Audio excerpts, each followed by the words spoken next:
ഈശോ മിശിഹായ്ക്ക് സ്തുതിയായിരിക്കട്ടെ. ഞാൻ മാണിപ്പറമ്പിലച്ചൻ. ശൂനായ 8-ാം ദിവസം. ശൂനായ എന്ന സുറിയാന വാക്കിന് സ്ഥലം മാറ്റം എന്നർത്ഥം. മറിയത്തിൻ്റെ സ്ഥലം മാറ്റം, സ്വർഗ സംവഹന തിരുനാള്, മോക്ഷക്കരേറ്റം, അല്ലെങ്കിൽ ദ ഡൊർമീഷൻ ഓഫ് ദ തെയോത്തോക്കോസിൻ്റെ ദൈവവാഹകയുടെ നിദ്ര എന്നൊക്കെ പറയുന്ന തിരുനാള്. പക്ഷേ സുറിയാനി സഭയിൽ പറയുന്നത് ശൂനായ എന്നാണ്. ഭൗമിക പറുദീസായിൽ നിന്നും സ്വർഗീയ പറുദീസിലേക്കുള്ള സ്ഥലം മാറ്റം, ആത്മശരീരങ്ങളോടെയുള്ള സ്ഥലം മാറ്റം, ശൂനായ. ഈ ശൂനായുടെ 8-ാം ദിവസത്തെ നമ്മൾ ശൂനായ നോമ്പ്, 15 ദിവസം നോമ്പ്. അതിൽ 8-ാം ദിവസം നമ്മൾ കഴിഞ്ഞ ദിവസം കണ്ട ഒരു കവിതയിലെ ചില കാര്യങ്ങൾ നമ്മൾ അന്ന് പഠിച്ചു. വർഗപുറത്തന്നീറനാം ദൂതൻ പ്രേക്ഷിതനായി നസ്രായപുരിയിൽ ദാവീദൻ സുതനായേഴ്വോൽ തൻ സവിധത്തിൽ ശാന്തിപദമം സന്ദേശം ചൊന്നാനേവം നാഥൻ നിന്നിൽ പ്രഥമസുതൻ നിന്നിലുദിച്ചിടും മിശിക അവളിലുദിച്ചൊരു ദേവേശ കൃപ ചെയ്യണം. ഇതിൽ വർഗപുറത്തന്നീറനാം ദൂതൻ മാലാഖ പ്രേക്ഷിതനായി, അത് നമ്മൾ ചിന്തിച്ചു. ചൊന്നാനേവം നാഥൻ നിന്നിൽ പ്രഥമസുതൻ നിന്നിലുദിച്ചൊരു മിശിക അവളിലുദിച്ചൊരു ദേവേശ കൃപ ചെയ്യണം, അത് നമ്മൾ ചിന്തിച്ചു. ഇതിനിടയ്ക്ക് 2 വരി വിട്ടുപോയിട്ടുണ്ട്. നസ്രായപുരിയിൽ ദാവീദൻ സുതനായ എഴുവോൽ തൻ സവിധത്തിൽ ശാന്തിപദമം സന്ദേശം. ഈ നസ്രായപുരിയിൽ ദാവീദൻ സുതൻ, അതിനെക്കുറിച്ച് നമുക്കിന്ന് ചിന്തിക്കാം. ലൂക്കാസിന്റെ സുവിശേഷം 1-ാമത്തെ അധ്യായം 26 മുതൽ 38 വരെ വാക്യങ്ങളാണ് ഇതിൻ്റെ വേദ പശ്ചാത്തലം. ലൂക്കാസ് 1:26-27 കാണുന്നത് 6-ാം മാസം ഗബ്രിയേൽ മാലാഖയെ ദൈവം ഗലീലിയിൽ നസറത്ത് എന്ന പട്ടണത്തിൽ ദാവീദിന്റെ ഗോത്രത്തിൽപ്പെട്ട ജോസഫ് എന്ന പുരുഷനുമായി വിവാഹ നിശ്ചയം ചെയ്തിരുന്ന കന്യകയുടെ അടുത്തേക്ക് അയച്ചു എന്നാണ്. ഈ എല്ലാ വാക്കുകളും പ്രധാനപ്പെട്ടതാണ്. 6-ാം മാസം പലതരത്തിൽ മനസ്സിലാക്കാം. യഹൂദ കലണ്ടറിൽ 6-ാം മാസം എന്ന് കണക്കാക്കാം. ഇവിടെ മിക്കവാറും ഉദ്ദേശിക്കുന്നത് എലിസബത്തിന്റെ ഗർഭത്തിന്റെ 6-ാം മാസം എന്നായിരിക്കും. ഗബ്രിയേൽ മാലാഖയെ ദൈവം അയക്കുകയാണ് മറിയത്തിന്റെ അടുക്കലേക്ക്. മറിയ എവിടെയാണ് താമസിക്കുന്നത്? ഗലീലിയിൽ നസറത്ത് എന്ന പട്ടണത്തിൽ. ഗലീലി. മത്തായിയുടെ സുവിശേഷം 4-ാമത്തെ അധ്യായം 14-ാമത്തെ വാക്യത്തിൽ ഇങ്ങനെ കാണാം, വിജാതിയരുടെ ഗലീലി. കളിയാക്കി പറയാണ്. ഇരുട്ടിൽ കഴിഞ്ഞവർ, മരണത്തിന് താഴ്വരയിൽ കഴിഞ്ഞവർക്ക് ഒരു വെളിച്ചം ഉദിച്ചു എന്നാണ്. അതായത് കർത്താവീശോ മിശിഹ യെറൂസലമിലോ ബേത്ലഹേമിലോ ഒക്കെ സുവിശേഷം പ്രസംഗിക്കാതെ എന്തുകൊണ്ട് വടക്കേ അറ്റത്ത് പോയി പ്രസംഗിച്ചു? അതിന് ഉത്തരമായിട്ട് മത്തായി യെശയ്യായുടെ ഒരു പ്രവചനം എടുത്ത് എഴുതിയിട്ട് പറയുക, വിജാതിയരുടെ ഗലീലി. അതായത് വിജാതിയർ പുറജാതിക്കാർ, അന്യജാതിക്കാർ താമസിക്കുന്ന സ്ഥലത്ത്, അതായത് ഗ്രീക്കുകാരൊക്കെ താമസിക്കുന്ന സ്ഥലത്താണ് കർത്താവ് പ്രസംഗിക്കാൻ പോയാണ്. വിജാതിയരുടെ ഗലീലി. പണ്ട് ഇപ്പം നമുക്ക് പറഞ്ഞാൽ കേസും കൂട്ടൊക്കെ വരും. പണ്ടാണെങ്കിൽ അല്ലേ, അത് അവരുടെ കോളനി എന്ന് പറഞ്ഞാൽ ഇല്ലേ, ജാതി വ്യവസ്ഥ ഉണ്ടായിരുന്ന കാലത്ത് കീഴാളന്മാരുടെ താഴ്ന്ന ജാതിക്കാരുടെ കോളനി എന്നൊക്കെ പറയുന്ന പോലെ, പുച്ഛിച്ച് പറയുന്ന പോലെ ഒരു ഭാഷയാണത് വിജാതിയരുടെ ഗലീലി. അതായത് യവനവൽക്കരിക്കപ്പെട്ട ഒരു പ്രദേശമാണ് ഈ നസറത്ത് എന്നൊക്കെ പറയുന്നത്. ഗലീലി എന്ന് പറയുന്നത് യവനവൽക്കരിക്കുക എന്ന് പറഞ്ഞാൽ ഗ്രീക്ക് സംസ്കാരത്തിനെതിരെയാണ് യഹൂദന്മാർ പടപൊരുതിയത്. പക്ഷെ എന്നിട്ടും പുതിയ നിയമം എഴുതപ്പെട്ടത് ഗ്രീക്ക് ഭാഷയിലാണ്. ഈ ഗ്രീക്ക് സംസ്കാരത്തിൻ്റെ തള്ളിക്കയറ്റത്തിനെതിരെയുള്ള പോരാട്ടമാണ് ഈ മക്കബായരുടെ യുദ്ധം. 1 മക്കബായർ 2 മക്കബായരൊക്കെ അതിൻ്റെ ഭാഗമാണ്. അപ്പോൾ ഈ ഗ്രീക്ക് സംസാരിക്കുന്ന ആളുകളുള്ള ഒരു പ്രദേശത്താണ് മറിയം താമസിക്കുന്നത്. ബേത്ലഹേമിലോ യെറൂസലമിലോ, വിശുദ്ധ നഗരമായ യെറൂസലമിലോ ഒന്നും അല്ല, പുറജാതിക്കാർ തങ്ങിപ്പാർക്കുന്ന ഒരു സ്ഥലത്താണ്. അത് ഈ സുവിശേഷം സ്വീകരിക്കാൻ അതൊരു തടസ്സമാണ്. ഇപ്പം നമുക്ക് ഈ ദിവസങ്ങളിൽ അറിയാം, ഉത്തർപ്രദേശിൽ ഇല്ലേ, ഛത്തീസ്ഗഡിൽ, ഇപ്പം ഇന്നലെ ഒഡീഷയിലൊക്കെ ഒഡീഷയിലെ അച്ഛന്മാർക്കെതിരെ ആക്രമണം, ബജ്രംദള എന്ന് പറയുന്നു. ഛത്തീസ്ഗഡിൽ നമ്മുടെ കന്യാസ്ത്രീ 2 പേരെ അറസ്റ്റ് ചെയ്ത് 9 ദിവസം അവർ ലോക്കപ്പിൽ കിടക്കേണ്ടി വന്നു. അപ്പോൾ അവിടെ സുവിശേഷം അനുസരിച്ച് ജീവിക്കുക, വചനം സ്വീകരിക്കുക എന്ന് പറയുന്നതും കേരളത്തിൽ വചനം സ്വീകരിക്കുക എന്ന് പറയുന്നതും കുറച്ച് വ്യത്യാസമുണ്ട്. നമ്മുടെ ഇവിടെ പണ്ട് 24% ഉണ്ടായിരുന്നു, ഇപ്പം അത് 18% ഉള്ളൂ നമ്മൾ ക്രിസ്ത്യാനികൾ. അപ്പോൾ അവിടെ അത്രയും ഇല്ല. ഉണ്ടായിരുന്നു പണ്ടൊക്കെ. ഗുജറാത്തിൽ, ബീഹാറിൽ, രാജസ്ഥാനിലൊക്കെ ക്രിസ്ത്യാനികളുണ്ടായിരുന്നു. മുഗൾ രാജവംശക്കാലത്താണ് 30 ലക്ഷം ക്രിസ്ത്യാനികൾ, സീറോ മലബാർ ക്രിസ്ത്യാനികളെയാണ് കൊന്നൊടിക്കുന്നത് മുസ്ലിംസ്. അവിടെ ഉണ്ടായിരുന്നവരെ ബീഹാറിലും അങ്ങനെ ഒരുപാട് സ്ഥലത്ത് നമ്മൾ ക്രിസ്ത്യാനികളുണ്ടായിരുന്നു, ക്രിസ്ത്യൻ സമുദായങ്ങളുണ്ടായിരുന്നു, ക്രിസ്ത്യൻ മന്ത്രിമാരുണ്ടായിരുന്നു, രാജാക്കന്മാരുണ്ടായിരുന്നു. ഇതൊക്കെ നിങ്ങൾക്ക് ക്രൈസ്തവ ശബ്ദകോശം എന്ന് പറഞ്ഞിട്ട് കുരുക്കുറച്ചൻ്റെ ഒരു പുസ്തകമുണ്ട്. അതിനകത്ത് അദ്ദേഹം എഴുതിയിട്ടുണ്ട് അതൊക്കെ ഏതെല്ലാം സ്ഥലത്താണ് ഈ ക്രിസ്തീയ സമുദായങ്ങൾ ഉണ്ടായിരുന്നതെന്ന്. ഞാൻ തോമായുടെ സിംഹാസനം എന്നൊരു പുസ്തകം എഴുതിയിട്ടുണ്ട്, പ്രസിദ്ധം ചെയ്തിട്ടുണ്ട്. അതേക്കുറിച്ച് ഞാൻ പിന്നീട് പറയാം. പിന്നെ മാനിക്കേനോ മാർത്തോമസ് ലീവ എന്ന് പറഞ്ഞിട്ടൊരു പുസ്തകമുണ്ട് എൻ്റെ. അതിലൊക്കെ ഞാൻ ഈ എവിടേക്ക് ഉണ്ടായിരുന്നു എന്നുള്ള ചെറിയ സൂചനകൾ, തെളിവുകൾ, ഭൗതിക തെളിവുകളൊക്കെ ഹാജരാക്കിയിട്ടുണ്ട്.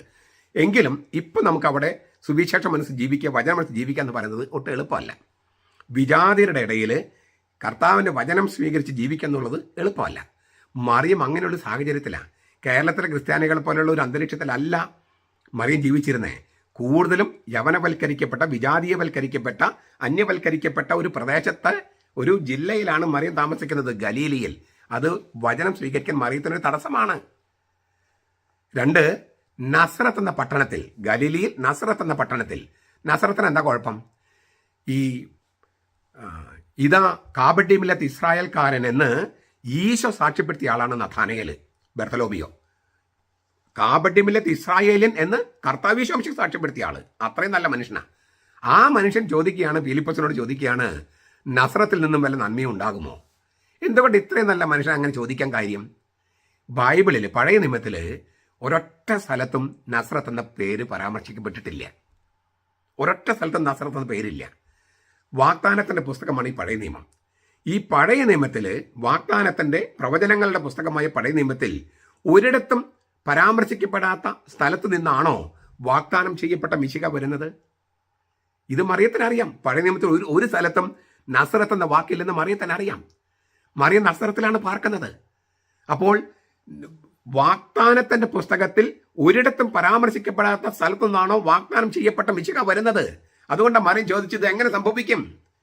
ഞാൻ യവനവൽക്കരിക്കപ്പെട്ട ഗലീലിയിൽ പഴയ നിയമത്തിൽ ഒരിടത്തും പരാമർശിക്കപ്പെടാത്ത നസറത്ത് എന്ന പട്ടണത്തിൽ പാർക്കുന്ന പെണ്ണാണ് ഞാൻ.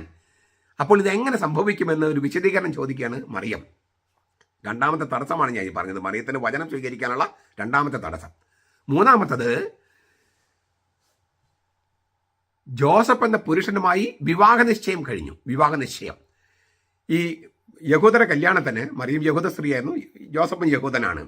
അവരുടെ കല്യാണത്തിന് 2 ഘട്ടങ്ങളുണ്ട്. ഒന്നിന് എറൂസിൻ എന്ന് പറയും, മറ്റൊന്ന് നിസൂയൻ എന്ന് പറയും. എറൂസിൻ എന്ന് പറഞ്ഞാൽ ഏതാണ്ട് നമ്മുടെ വിവാഹ നിശ്ചയം പോലെയാണ്, കുറച്ച് വ്യത്യാസമുണ്ട്.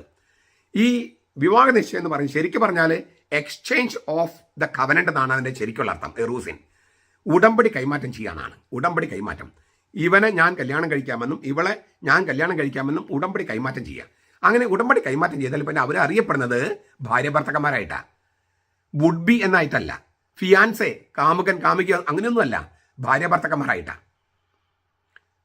ആ പെൺകുട്ടി അപ്പോഴും അപ്പൻ്റെ വീട്ടിലാണ്, ചെറുക്കൻ്റെ വീട്ടിലാണ്, പക്ഷേ ഭാര്യ ഭർത്തക്കന്മാരായിട്ടാണ് അറിയപ്പെടുക. അതിനിപ്പോൾ ഈ മനസ്സമ്മതം എന്ന് പറയുന്ന വിവാഹ നിശ്ചയം കഴിഞ്ഞിട്ട് 1 കൊല്ലം കഴിഞ്ഞിട്ടാണ് കല്യാണം. ഈ 1 കൊല്ലത്തിനുള്ളിൽ ചെറുക്കൻ മരിക്കാൻ ഇടയായാൽ ആ പെൺകുട്ടി അറിയപ്പെടുന്നത് വിധവ എന്നാണ്. വിധവ, കല്യാണം കഴിഞ്ഞിട്ടില്ല എന്നാലും വിധവ എന്നാണ് അറിയപ്പെടുന്നത്. അവർ തമ്മിൽ ഇനിയൊരു ഈ കല്യാണത്തിന് മുമ്പ് പെൺകുട്ടി ഗർഭം ധരിച്ചാൽ അത് പരസംഗമല്ല, വ്യഭിചാരമാണ്. എന്താണ് ഈ പരസംഗവും വ്യഭിചാരം തമ്മിലുള്ള വ്യത്യാസം? കല്യാണം കഴിക്കാത്ത 2 പേര് തമ്മിലുള്ള അവിഹിത ബന്ധമാണ് പരസംഗം, ഫോർണിക്കേഷൻ. അതിൽ ഒരാളെങ്കിലും കല്യാണം കഴിഞ്ഞിട്ടുണ്ടെങ്കിൽ അത് പരസംഗമല്ല, വ്യഭിചാരമാണ്. കാരണം എന്താ? കല്യാണം കഴിക്കാനുള്ള സാധ്യതയില്ല. ഈ കല്യാണം കഴിക്കാത്ത 2 പേര് തമ്മിലാണ് അവിഹിത ബന്ധമെങ്കിൽ അവർക്ക് കല്യാണം കഴിക്കാനുള്ള സാധ്യതയുണ്ട്. അതിൽ ഒരാൾ ഓൾറെഡി കല്യാണം കഴിച്ചിട്ടുള്ള ആളാണെങ്കിൽ ഈ ബന്ധപ്പെട്ട ആളുമായിട്ട്, അവിഹിതമായിട്ട് ബന്ധപ്പെട്ട ആളുമായിട്ട് കല്യാണം കഴിക്കാൻ പറ്റത്തില്ലല്ലോ. വ്യഭിചാരമാണ്. വ്യഭിചാരത്തിന് വധശിക്ഷയാണ് അക്കാലത്ത്, വധശിക്ഷ.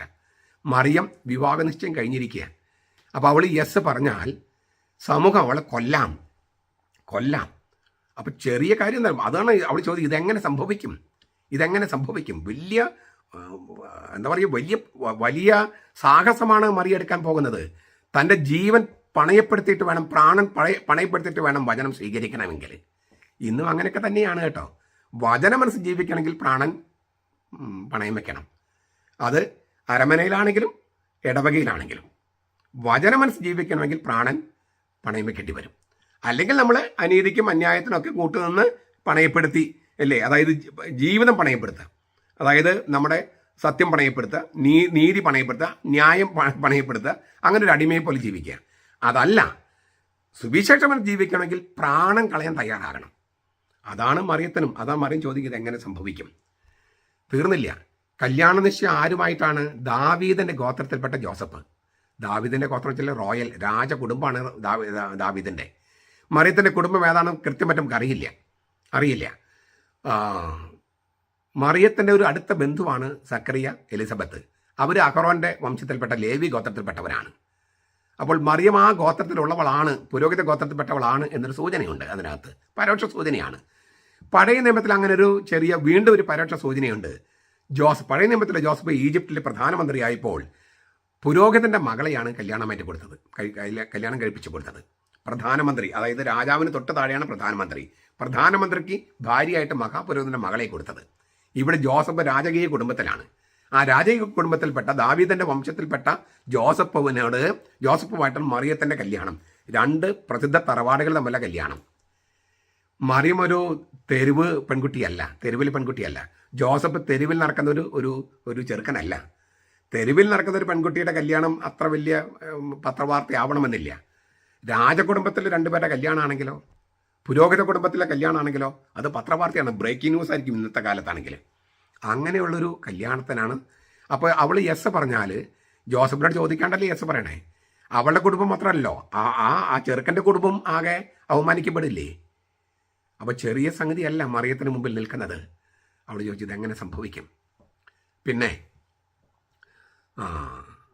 അവസാനത്തെ ഒരു അഞ്ചാമത്തെ തടസ്സം, മറിയത്തിൻ്റെ അഞ്ചാമത്തെ തടസ്സം എന്താണ്? കന്യകയാണ്. കന്യകാത്വത്തിന് ഭംഗം വരാതെയാണ് അവൾ ഗർഭം ധരിക്കുക. അതുകൊണ്ടാണ് ചോദിച്ചത്. ഇപ്പം ഞാൻ കല്യാണം കഴിഞ്ഞ് ഇപ്പോൾ മനസ്സമ്മതം കഴിഞ്ഞു, കുറച്ച് ദിവസങ്ങൾ കല്യാണം കഴിയും, എന്ന് ജോസഫിൻ്റെ വീട്ടിൽ പോകും. അങ്ങനെ സ്വാഭാവികമായിട്ടാണ് ഞാൻ കൊച്ചുണ്ടാവണമെങ്കിൽ അതൊക്കെ മറിയത്തിന് അറിയാമല്ലോ. അത് ഇതെങ്ങനെ സംഭവിക്കും ചോദിക്കേണ്ട കാര്യമില്ല. അപ്പോൾ മറിയത്തിൽ സംഭവിക്കാൻ പോകുന്നത് കന്യകാത്വത്തിന് ഭംഗം വരാതെയുള്ള, എന്ന് വെച്ചാൽ ഈ പ്രപഞ്ചത്തെ സൃഷ്ടിച്ചതിനേക്കാൾ വലിയൊരു അത്ഭുതമാണ് മറിയത്തിൽ സംഭവിക്കാൻ പോണേ. ഇതാണ് കന്യകയുടെ ഗർഭധാരണം. പ്രപഞ്ച സൃഷ്ടിയേക്കാൾ വലിയ അത്ഭുതമാണ്. പ്രപഞ്ചത്തെ സൃഷ്ടിക്കാൻ ദൈവത്തിന് ആരുടെ അനുവാദം വേണ്ടിയിരുന്നില്ല. പക്ഷെ ദൈവം മനുഷ്യനാകാൻ മറിയത്തിന് അനുവാദം വേണം. അതുകൊണ്ടാണ് പ്രപഞ്ച സൃഷ്ടിയേക്കാൾ വലുതെന്ന് പറയണേ. ഇത്രയും വലിയ സംഭവമാണ് മറിയത്തിൽ സംഭവിക്കുന്നത്. വെർജിനൽ കൺസെപ്ഷൻ എന്ന് പറയുന്ന കന്യകയുടെ ഗർഭധാരണം. ഇതേക്കുറിച്ച് അതിന് ശാസ്ത്രീയ വശമൊക്കെ ഞാൻ കഴിഞ്ഞ ദിവസം പറഞ്ഞിരുന്നു. ചുരുക്കത്തിൽ മറിയത്തിന് വചനം സ്വീകരിക്കാൻ ധാരാളം തടസ്സങ്ങളുണ്ടായിരുന്നു. ഈ 5 തടസ്സങ്ങൾ ഇന്നുണ്ടായിരുന്നു. അതുകൊണ്ട് അവൾ ചോദിച്ചത് ഇത് എങ്ങനെ സംഭവിക്കും? ഇന്ന് നമുക്ക് വചനം സ്വീകരിക്കാൻ നമുക്കും തടസ്സങ്ങളുണ്ട്, ധാരാളം തടസ്സങ്ങളുണ്ട്. അനന്തര ജീവിതത്തിലുണ്ട്, വൈദികർക്കുണ്ട്, മെത്രാന്മാർക്കുണ്ട്, അൽമായർക്കുണ്ട്. വചനമനുസരിച്ച് ജീവിക്കുക, കർത്താവിൻ്റെ വചനം ജീവിക്കുക എന്ന് പറയുന്നത് ഒട്ടും എളുപ്പമല്ല. നമ്മളും ചോദിച്ചു പോകുന്നു ഇതെങ്ങനെ സംഭവിക്കും? അതിന് ഉത്തരം മാലാഖ കൊടുക്കുന്നുണ്ട്. ആ ഉത്തരത്തെക്കുറിച്ച് നമുക്ക് നാളെ ചിന്തിക്കാം. ഇപ്പം നമുക്ക് നമ്മുടെ തടസ്സങ്ങളൊക്കെ ഉണ്ടെങ്കിലും ദൈവത്തിൻ്റെ വചനത്തിന് വാതിൽ തുറന്നു കൊടുക്കാൻ നമുക്ക് പ്രയാസം നേരിടുമ്പോൾ ഇതെങ്ങനെയാണ് സംഭവിക്കുക, കർത്താവ് ഒരു വിശദീകരണം തന്നാലും എന്ന ചോദ്യവുമായിട്ട് കർത്താവിന് മുമ്പിൽ നിൽക്കാൻ നമുക്ക് കഴിയട്ടെ. നമ്മുടെ കർത്താവ് ഈശോ മിശിഹായുടെ കൃപയും പിതാവായ ദൈവത്തിൻ്റെ സ്നേഹവും പരിശുദ്ധാത്മാവിൻ്റെ സഹവാസവും നാം എല്ലാവരോടും കൂടി ഉണ്ടായിരിക്കട്ടെ, ഇപ്പോഴും എപ്പോഴും എന്നേക്കും. ആമേൻ.